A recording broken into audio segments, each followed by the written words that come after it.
Students, ये चीज अक्सर हमारे साथ होती है। जब भी हम आइल्स का एग्जाम देते हैं तो जो भी हमारी एक्सपेक्टेशन होती है उससे हाफ बैंड शॉर्ट रह जाता है। एग्जाम्पल के तौर पर अगर आप 7 बैंड एक्सपेक्ट कर रहे होते हैं तो आपके 6.5 आ जाते हैं, या फिर अगर आप 6.5 एक्सपेक्ट कर रहे हैं तो आपके 6 आ जाते हैं, 6 कर रहे हैं तो आपके 5.5 आ जाते हैं। ऐसा क्यों होता है, इसके क्या रीजंस हैं? हम लोग बार बार एग्जाम देते रहते हैं लेकिन वो चीज हमारी जो है वो पूरी नहीं हो पाती। तो आज की ये वीडियो इस चीज के ऊपर फोकस्ड है। ध्यान से वीडियो को देखिए, बहुत मेहनत से बनाई है, आपके सारे डाउट्स इसमें क्लियर हो जाएंगे। चलिए वीडियो को स्टार्ट करते हैं। स्टूडेंट्स, जिस स्टूडेंट की रिक्वायरमेंट 6 बैंड की होती है ना, उसके 5.5 बैंड लिसनिंग में क्यों आते हैं, जरा ध्यान से देखिए।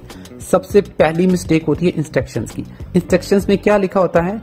1 वर्ड एंड और अ नंबर। अब इसको ध्यान से जरा रीड करके समझो, आपको समझ में आएगा ये चीज मैं आपको क्यों बता रहा हूं। बहुत सारे ऐसे वर्ड्स होते हैं, एग्जामिनर बहुत चालाक होते हैं, बहुत सारे ऐसे वर्ड्स होते हैं जब आप लोग उसको करने जाते हो ना, सुनते हो स्क्रिप्ट, आपको सब कुछ सुनाई देता, लेकिन वर्ड ऐसे यूज करते हैं जिसको हम बोलते हैं हाइफनेटेड वर्ड्स। हाइफनेटेड वर्ड्स का क्या मतलब है? हाइफनेटेड वर्ड्स का मतलब है कि उसके बीच में एक छोटा सा हाइफन उन्होंने डाला होता है। अब वो आपको ये तो नहीं बताएंगे यहाँ पे हमने हाइफन डाला है या नहीं डाला, ये तो आपकी अंडरस्टैंडिंग होनी चाहिए। जब आप क्लास में प्रैक्टिस कर रहे हो ये सब चीजें आपको टीचर से कंफर्म करनी चाहिए। यहाँ पे जैसे एक सेंटेंस है, the 20-year-old students tried a long distance relationship। मान लो आपको ये वाला वर्ड उन्होंने मिस कर दिया, आपको सुन भी गया लेकिन आपने इसको पढ़ा था 1 वर्ड। तो जब आपने इसको पढ़ा था तो आप इसका आंसर या तो लॉन्ग लगा दोगे या डिस्टेंस लगा दोगे।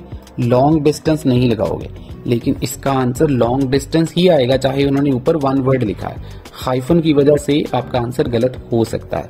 यहाँ पे जो ऊपर मैंने एग्जांपल अभी आपको बताई थी 25 ईयर वाली, ये बहुत ज्यादा इंपॉर्टेंट है, ध्यान से समझो। इसमें 3 वर्ड दे रखे हैं।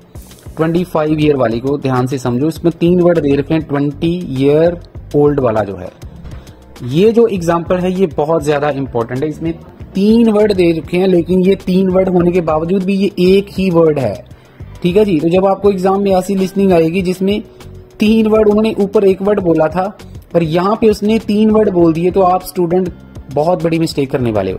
आप या तो इसका आंसर लिख दोगे 20 ईयर ओल्ड, आप छोड़ दोगे बीच में से। मुझे 100% श्योर है बहुत सारे स्टूडेंट इसका आंसर ओल्ड बीच में से छोड़ देंगे, लेकिन ओल्ड भी इसके साथ में आएगा और हाइफन दोनों जगह पे मौजूद होना चाहिए। एग्जाम में अगर आपने हाइफन मिस किया तो आपका आंसर गलत है। उसी प्रकार से बहुत सारी चीजें ऐसी भी होती हैं यहाँ पे हमें नंबर भी कई बारी साथ में लिखना पड़ता है। तो जब उसने लिख के आपको दे दिया, ये एंड का मतलब है कि एक वर्ड भी आ सकता है और एक नंबर भी आ सकता है। ठीक है, और भी लिखा उसने कि एक वर्ड भी हो सकता है या फिर एक नंबर भी हो सकता है, मतलब ये दोनों भी हो सकते हैं और अकेले अकेले भी हो सकते हैं। तो ये इंस्ट्रक्शंस काफी ज्यादा ट्रिकी हैं, आपको समझना चाहिए क्लास में। नेक्स्ट मिस्टेक आपकी होती है डायग्राम्स को लेके। डायग्राम्स में बहुत सारे ऐसे वर्ड्स होते हैं मैप्स में और डायग्राम्स में। अभी जो 29 को एग्जाम हुआ था उसमें एक डायग्राम आई थी बहुत ज्यादा खतरनाक, स्टूडेंट उसमें काफी ज्यादा कंफ्यूज थे। ठीक है, जैसे एडजॉइनिंग, अक्रॉस, जंक्शन, ये सब वोकैबुलरी आपको क्लास में सीखनी चाहिए। नेक्स्ट जो प्रॉब्लम है वो है आपकी स्पीड की। स्पीड बहुत ज्यादा इंपॉर्टेंट रोल प्ले करती है, स्पेशली 3rd और सेक्शन 4 में। थोड़ी सी जो स्पीड में कहूंगा उसको, जो फ्लुएंट होती है जो स्पीकर है, थोड़ा सा उसका जो बोलने का अंदाज होता है वो थोड़ा सा फास्ट होता है। तो आपको क्लास में थोड़ा सा लेवल बढ़ा के इसका 3rd और 4th का ही आपको बढ़ाना है। फर्स्ट 2 सेक्शन की कोई जरूरत नहीं है, वो नॉर्मल पे ही प्रैक्टिस करना। बहुत ज्यादा फास्ट करने भी कोई जरूरत नहीं है। आप लोग 1.25 के ऊपर प्रैक्टिस इसकी कर सकते हैं। और लास्ट मिस्टेक होती है आपके ट्रांसफर करने में। जब हम आंसर ट्रांसफर करते हैं, हमें आंसर तो सुन जाते हैं लेकिन हम ट्रांसफर करते समय कई बारी एस और ईएस वगैरह की गलती कर देते हैं, या फिर कई बारी हमें ऑर्डर ही पूरे का पूरा गलत लिख देते हैं। तो इस चीज का ध्यान रखना, एक भी आंसर आपका गलत नहीं होना चाहिए। मेक श्योर करें कि आपके एक सीरियल ऑर्डर में आंसर जो है वो ट्रांसफर हो गए हों। रीडिंग में भी सबसे बड़ी मिस्टेक अगर हम बात करें तो वो है आपकी इंस्ट्रक्शंस। मैं आपको ये तो नहीं बोलूंगी आप लोग गलत ही लिखते हो। आप में से बहुत सारे स्टूडेंट ऐसे होंगे जो, जैसे सपोज करो हमें एक इजी वर्ड दिखता है ना जब हम ब्लैंक्स फाइंड आउट करते हैं, तो सपोज करो आपको आंसर दिख गया गवर्नमेंट। ठीक है, गवर्नमेंट आपको दिख गया, इसकी स्पेलिंग आपको आते हैं। मैं ये नहीं बोलूंगा कि आपको स्पेलिंग नहीं इसके आते, आपको स्पेलिंग आते हैं, लेकिन फिर भी क्या होगा कि जब आप इसको ट्रांसफर करोगे ना तो ध्यान से देखना चाहिए आप लोगों को कि कहीं उसने उसके साथ एस वगैरह तो नहीं लिख दिया। तो मेरा कहने का मतलब क्या है कि हमें आंसर मिल भी गया, सही आंसर मिल गया, लेकिन जब हमने इसको ट्रांसफर किया जहां अपनी जल्दबाजी में, क्योंकि टाइम का थोड़ा चक्कर होता है, तो जल्दबाजी में हमने इसको गवर्नमेंट लिख दिया, आंसर गवर्नमेंट्स था टेक्स्ट के ऊपर, तो आपने जल्दबाजी में अपने तरफ से स्पेलिंग लिख दिए, तो आपका आंसर गलत हो जाएगा। इस बात को ध्यान से समझो।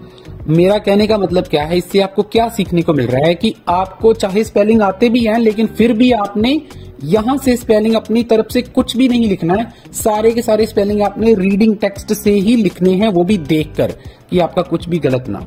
ठीक है, आपको कुछ सीखने को मिला होगा होपफुली। अगर वीडियो अच्छा लग रहा है तो लाइक कर दें, चैनल को जरूर सब्सक्राइब करें। और नेक्स्ट जो चीज है वो काफी ज्यादा इंपॉर्टेंट है, वो है कि टाइम मैनेजमेंट बहुत सारे स्टूडेंट से नहीं हो पाती है। अब जो टाइम मैनेजमेंट है उसके लिए क्या है कि टाइम बहुत ज्यादा वो फर्स्ट पैसेज के ऊपर वेस्ट कर देते हैं, तो इसके ऊपर मैंने एक वीडियो बनाया था थोड़ा टाइम पहले, प्लीज उसको जरूर देख लें, इसका लिंक मैंने डिस्क्रिप्शन में दे दिया है, प्लीज जाकर वहां पे एक बार इसको अच्छे से चेक कर लें। अब जो हमारा नेक्स्ट चीज है वो है आपके आंसर्स गलत ट्रांसफर होना। यस नो की जगह पर ट्रू फॉल्स और ट्रू फॉल्स की जगह पर यस नो, ये बहुत कॉमन गलती है, प्लीज इसका ध्यान रखें और मेक श्योर करें ये गलती आप मत करें। तो होपफुली काफी वीडियो आपको अच्छा लगा होगा, चैनल को सब्सक्राइब कर लें, इस वीडियो को लाइक करना मत भूलें। किसी भी स्टूडेंट को प्रेडिक्शन मटेरियल चाहिए, आप लोग जानते हैं कि हमारी प्रेडिक्शन हमेशा सही रहती है। अगर आपको प्रेडिक्शन मटेरियल चाहिए जहां से पैसेजेस वगैरह रिपीट होते हैं, तो आपको नंबर स्क्रीन के ऊपर दिख रहा है। ऑनलाइन क्लासेस चाहिए तो भी आप हमारे साथ कांटेक्ट कर सकते हैं। Thank you very much.